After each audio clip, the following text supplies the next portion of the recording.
How's it going? Need you guys to forgive me. I'm not going to be paying too much attention to the screen for a few minutes. But I have been, how's it going? I'll glance every now and then. I've been doing some bushwhacking in this area. I came up for the first time yesterday. I'd spied a good route.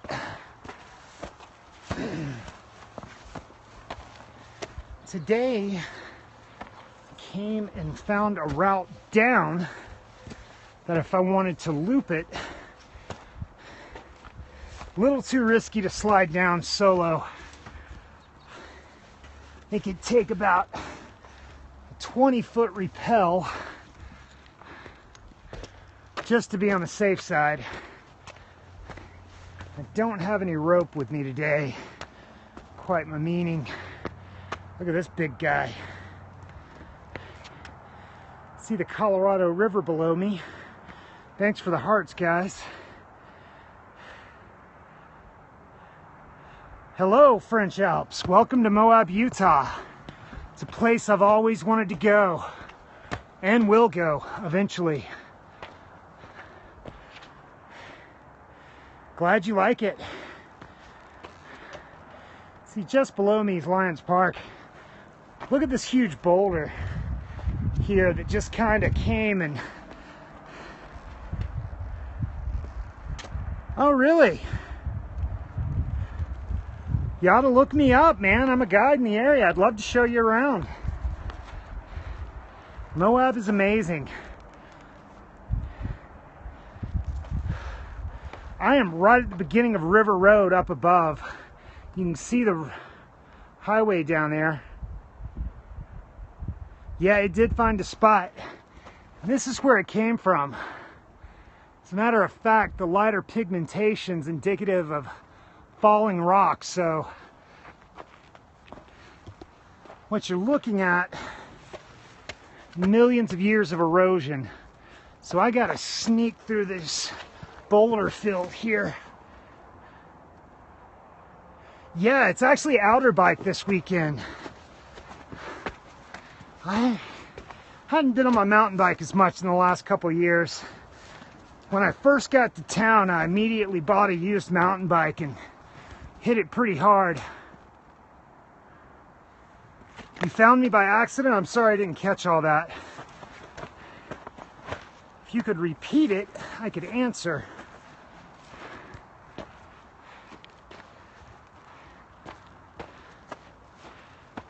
Sneaking up this boulder field, you've got to go upper to get around. Totally different Alps. Oh, okay, I'm glad you found me too.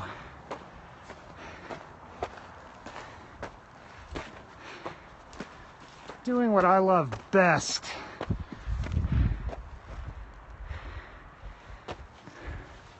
Solo hiking in a place that not many people go.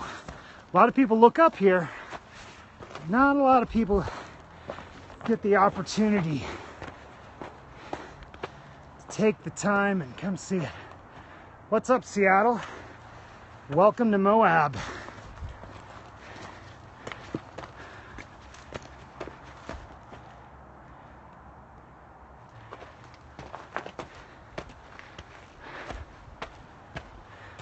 Hey, thanks for sharing. Appreciate that.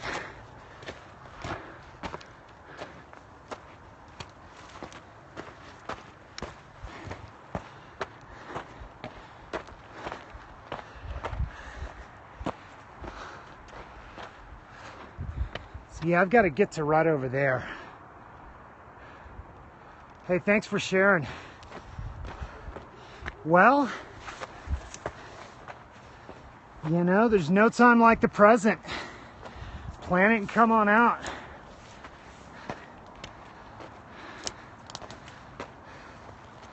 I am hireable.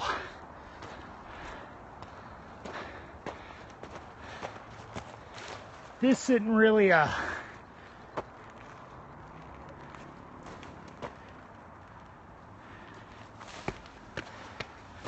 This isn't quite a beginner's hike. And it's also,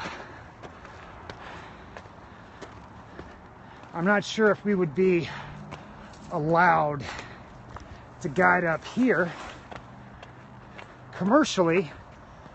However, I have been known, if my clients are cool people and we become fast friends, I have been known to go on personal hikes.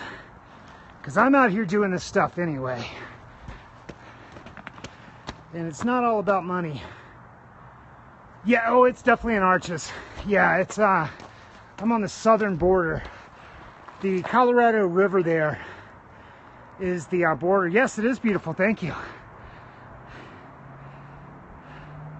Give you guys a slow pano.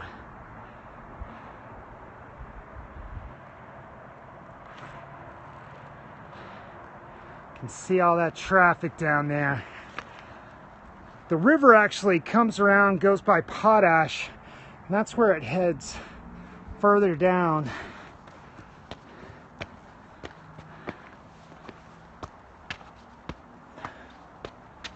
That is 191. Turns into Main Street. That's the main highway that goes through Moab.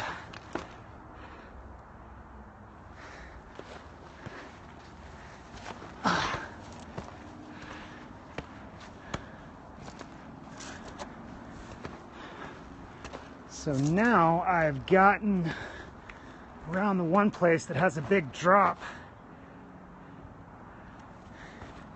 Welcome guys, your first day on Periscope. Pretty cool, you can join somebody on a crazy technical hike. A little scared when I came up. Looked like we might get some weather, and this isn't a place you want to be when it starts raining. It's when we get a lot of rock fall. You don't want something like that to come tumbling on your head.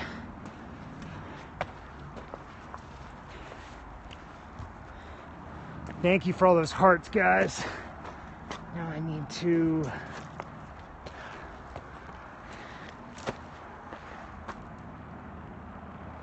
I'm probably at about 52, no, I'm probably about 5,500 feet elevation.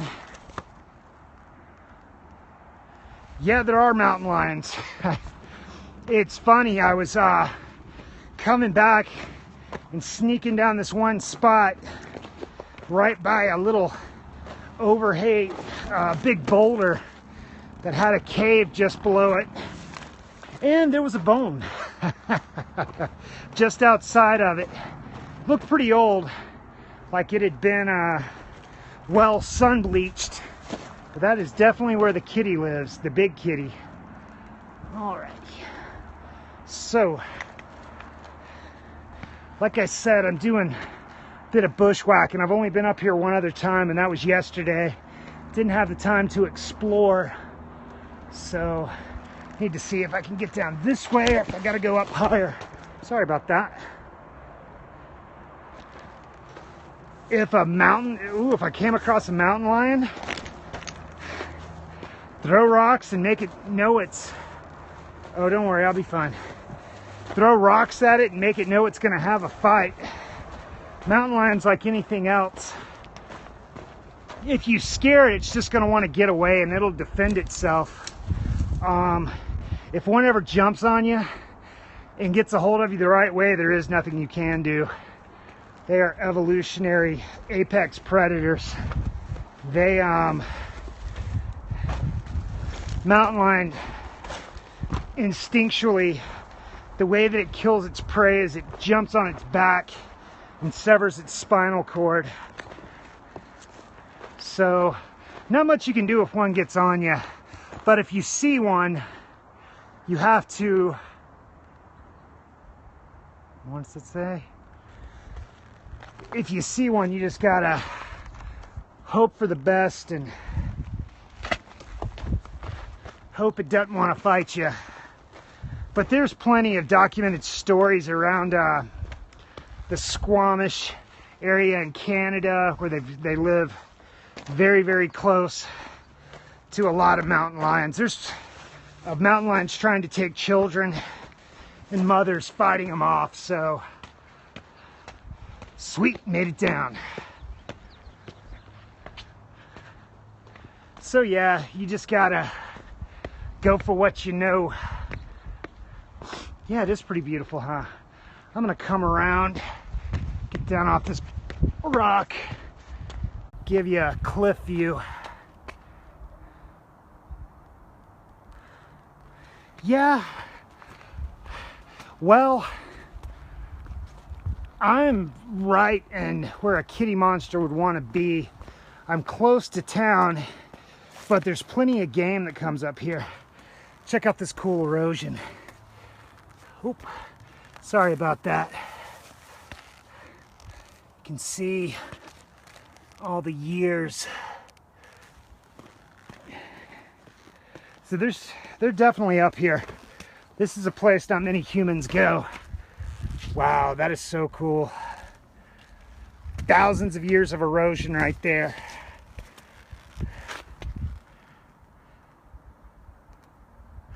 Sure.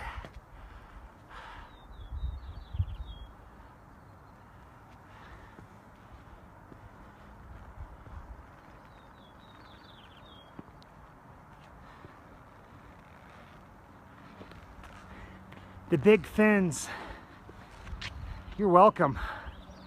There's I actually found a way that I can get up to a spot. Rain is what's causing the erosion, but I did find a way I can get up to a section up here, but being by myself, didn't want to risk it.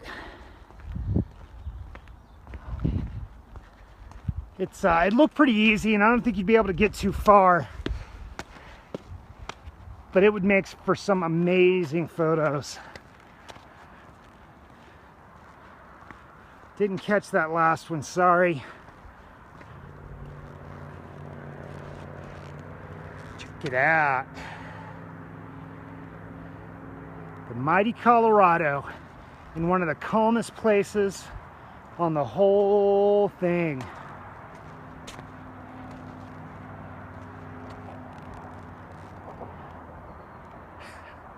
I'm not too close.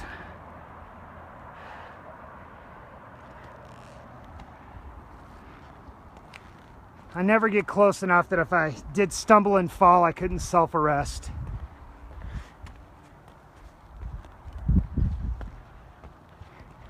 A little bit of blue in the sky coming out. Let me jump down this next little level. I'll give you guys a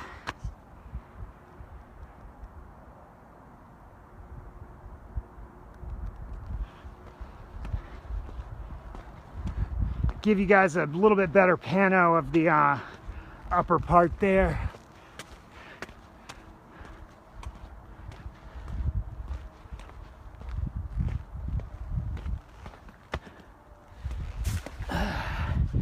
Don't want to stomp any crypto. For anybody that's just joined me and doesn't know what cryptobiotic soil is, I'll show you here in a minute. We have this soil, here's some, that is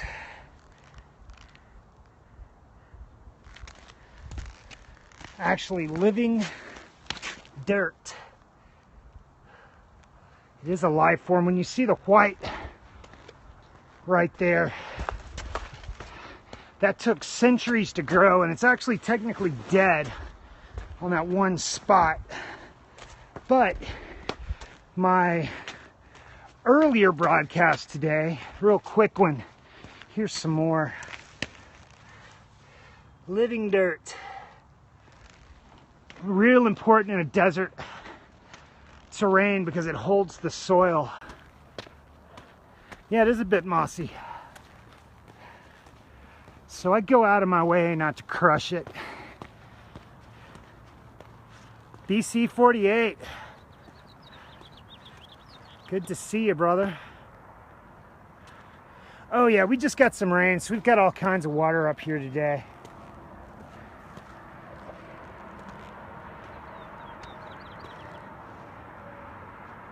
Lions Park down there. Utah representing. Yes, we are. Give you guys a good pano.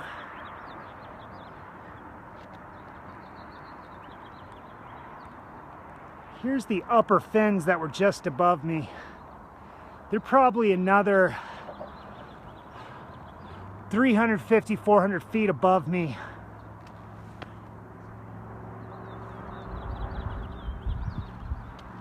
Hear those Jeeps down there, boy. Hey, thanks for all those hearts, guys.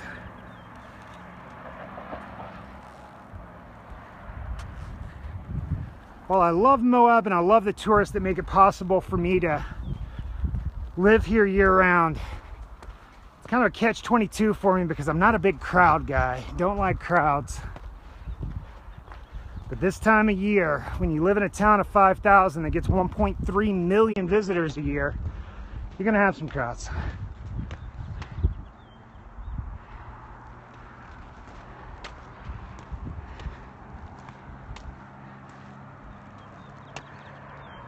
More big boulder fall.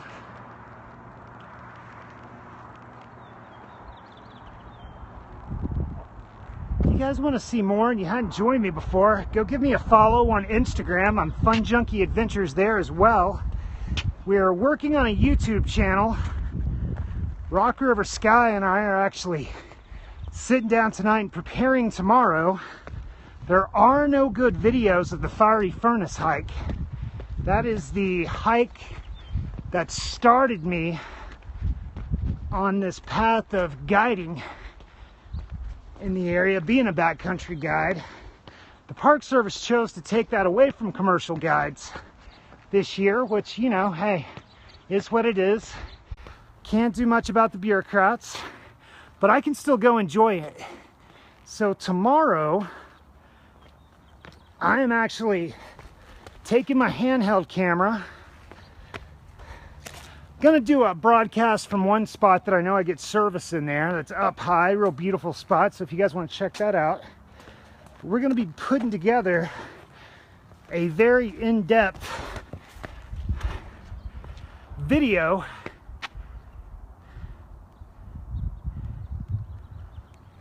Dave Knowles, I've heard the name before. I may know him, I don't know. But we're gonna be putting together a real good video of the Fiery Furnace hike. I actually, in the 3 seasons I've been guiding, have managed to go through. How's it going today? Good to see ya. Those are the kind of rocks you don't want to step on a cliff, because these guys are coming down one day.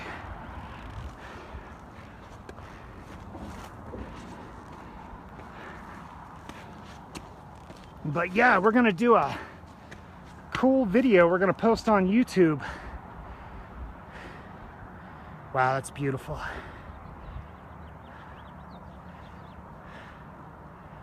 Verizon is the sulfurs.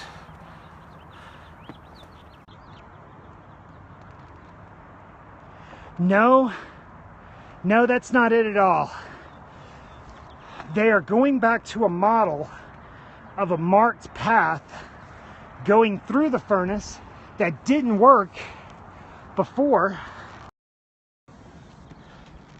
Nearly 400 times before the end of this year, I will have done it, the hike, 400 times at least. It means a lot to me on a personal level, and I'm also going in to document the destruction that's gonna happen. They actually stopped and went to a permit system, which they're still gonna have. Ironically, when I was there getting my personal permit yesterday, see that rock right there? That's eventually gonna fall right in the river on some rainstorm.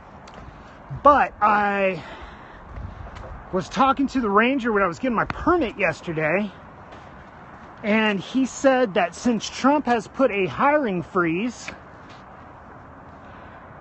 on the Park Service, that they're not even, I'm not that close. that they're not even doing the ranger-led hike, and they kicked us out. I was wondering why our phones were ringing off the hook and we were having to tell folks, no, I'm sorry, we're not allowed to take you in anymore. How's it going? So yeah, double-edged sword. But I will be there tomorrow filming. Probably take a couple days. We're hoping by Wednesday we'll be able to post it on YouTube. So I'll come and make an announcement. Check it out. And it'll be my first legit video that I'm actually putting some time and effort into YouTube. This is all a learning process for us, so it might not be the last. But yeah, I'd love for you guys to go and check it out. Got a couple little videos up there now. We haven't really been serious with our videos so far, but we are definitely going to be taking that. But if you guys want to go check out the channel, it's Fun Junkie Adventures as well. Got a couple little things, nothing big. No, I'm going to post it on YouTube. Yeah, and we're starting to do that. It's a learning process for us. Wow, look how green that alfalfa is out there.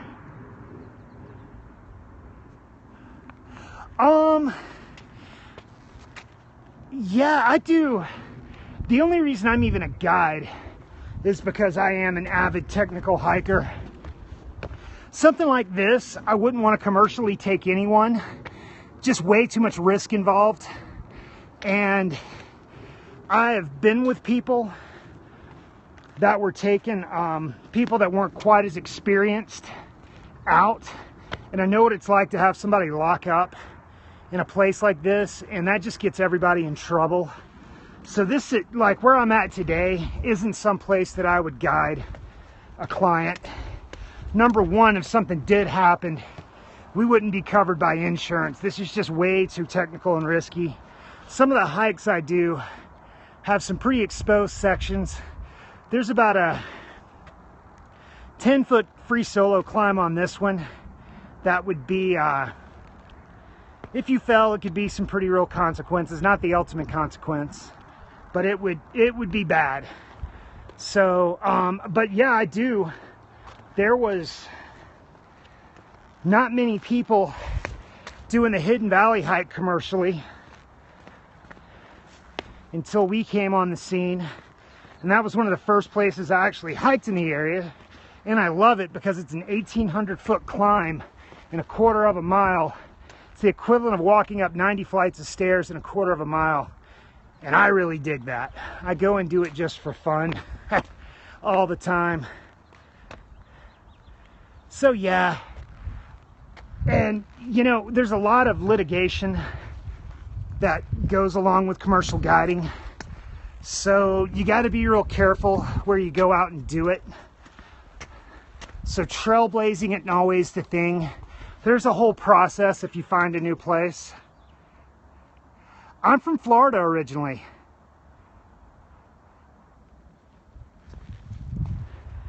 So yeah, I'm way out of my element that I grew up in. I spent the first 37 years of my life.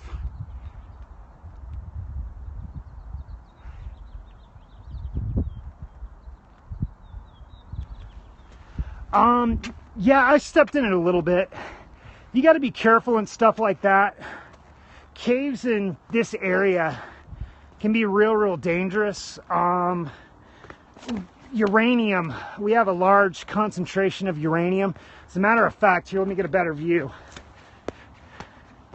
This place down below me,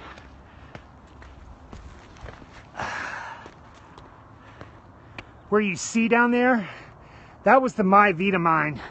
A gentleman named Charlie Steen found the largest uranium deposit that's ever been discovered, and they're cleaning it up now all these years later. They've got about another 20 years of work of cleaning that up. And I'm real close. That cave could possibly have a uranium vein in it. There's been instances of mountain bikers. Yep, exactly. There's been an instance of some mountain bikers that took shelter in a cave like that up around Klondike Bluffs about 15-20 years ago that actually got uranium poisoning and died. So yeah, I kind of stay out of the caves. While I'm very, very comfortable with taking some risk for the adventures I love having, I don't really want to get sick and lay up in a hospital bed and dying.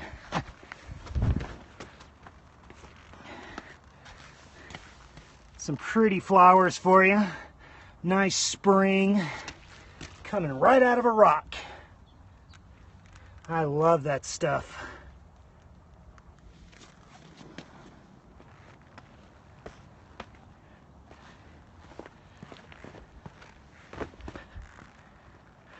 Glad you like it. Thanks for all those hearts, guys. I appreciate that.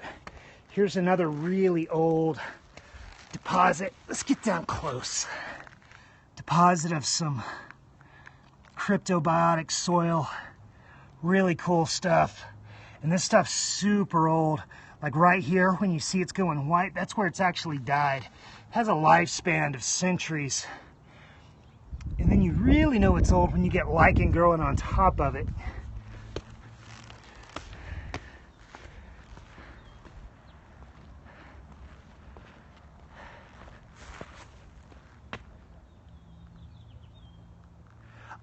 I've seen a scorpion, but it wasn't one of the big nasty ones.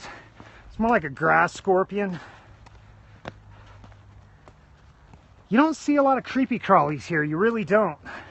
Most of them were nocturnal, simply because in the summer when they come out, the rocks get way too hot for a lot of stuff like that and they'll die.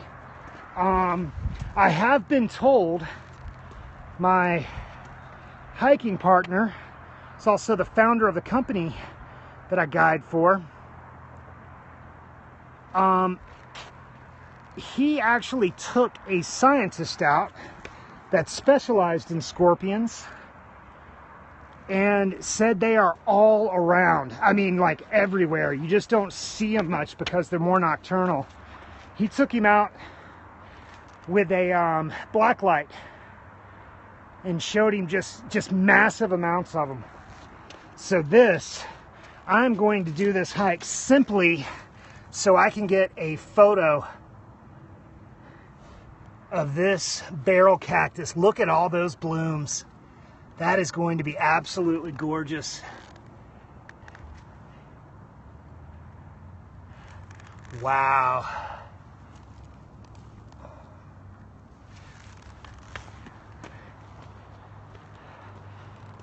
I love seeing that. Before I ever came to the desert, I really didn't know anything about the terrain or the ecosystem or anything else. When I first met Rock River Sky and I came to visit when we were courting, well, this is odd.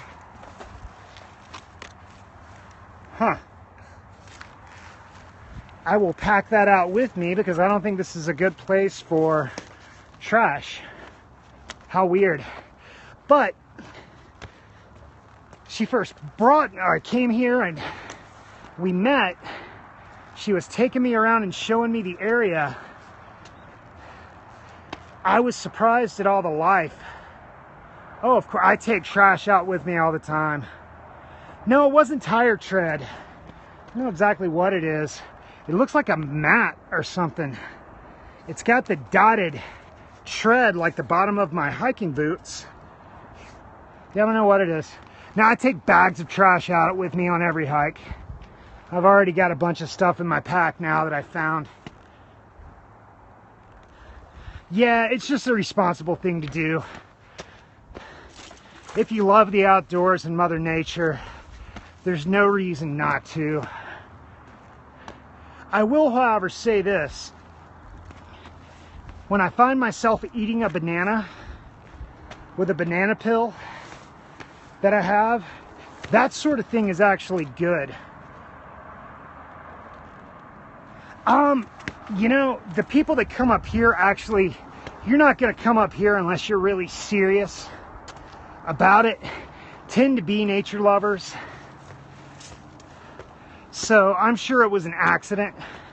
Oh yeah, but I'll take a banana peel, find a juniper that's not doing so good, and put that banana peel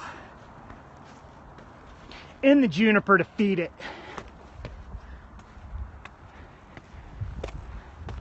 This is pretty interesting. This rock has obviously been stacked. I'm on a real creepy spot though. I'm not gonna stay out here long. But yeah, check that out. Somebody actually stacked that. This high up. Edges like that give me the creeps because they are going to crumble and fall one day.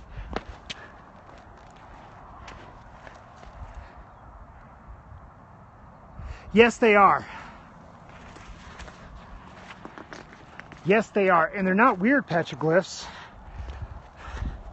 They are a combination of petroglyphs and pictographs that represent all 4 native tribes that were in this area. Because the bridge you see just below me was the only place to cross the Colorado River for hundreds of miles in either direction.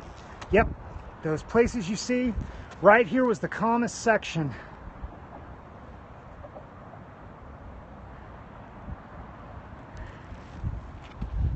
But yeah, they're beautiful. They were actually a Native American gentleman that was mentally ill, came up in the 80s.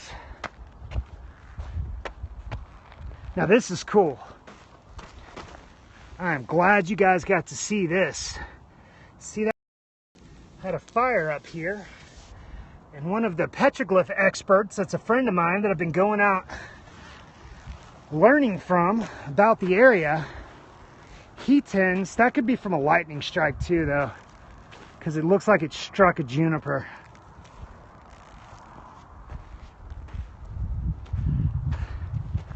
But yeah, he tells me you got to be on the lookout for that because that is usually evidence of native people. He's taken me in some places. Oh, go show you again. Charcoal from a fire. A gentleman I've been going and learning about petroglyphs from. He's an expert in the field. He's writing a big manual. He's actually proved some things in this area that weren't known until he proved it. But it told me anytime you find charcoal like that is a good sign of native activity, simply because they had a fire up here. So there was definitely, and this was a real hotbed for native activity, this area.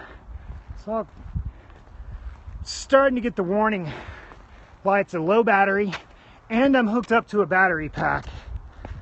So I think we're about to draw this one to a close today, guys.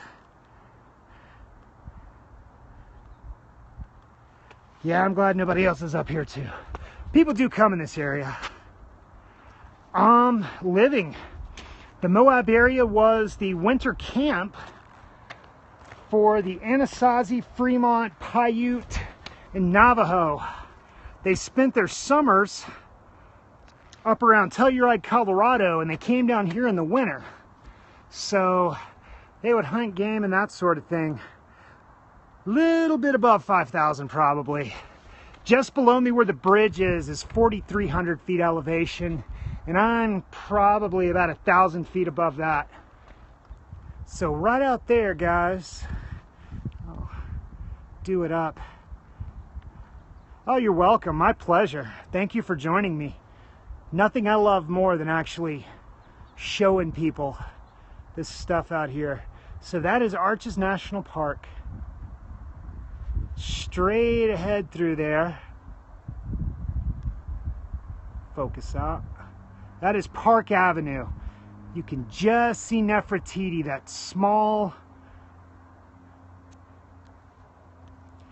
The scope that was featured that I did a few weeks ago, I was just underneath that, right in that area there. That's where I was, within the park. That was another super risky hike that I don't take clients on. Okay, Nefertiti. I can't really see. Oh, well, thank you. I'm having a hard time seeing my screen, but I'll work on it. Nefertiti. See where my finger is? That little notch right there, just below this cliff, that is Nefertiti.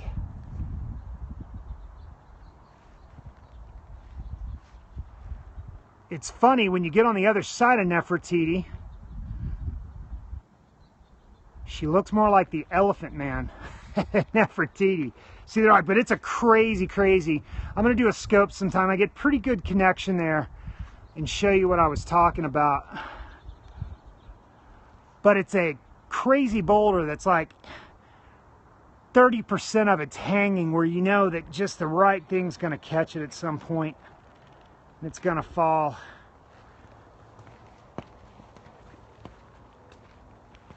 But guys, thank you so much for joining me today. It's always good to share the knowledge I've gathered, doing what I love most in the world, besides spending time with Rock River Sky, of course. But yeah, I love sharing the knowledge of this area. I love taking people on hikes. This is a hike I can't really take anyone on that's not pretty well versed in technical hiking already because of the risk factors. So it's so cool that I can have people join me in an area like this. I truly love what I do, and I truly love this area. So you guys have a great Saturday. I know I'm going to. Thanks, I'm glad you loved it. Probably going to do a Castle Valley Light show that participates once I get my phone charged back up.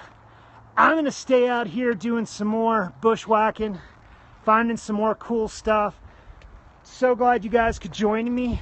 Now go out and have your own adventure, and I'll go home and watch yours. Take care, everybody. Give me a follow on Instagram, Fun Junkie Adventures. Again, going to be posting a video next week of the fiery furnace, the best one that's going to be out yet, which is going to be pretty easy to do. There hasn't been a lot of love paid attention. So you guys take care. Have a great day.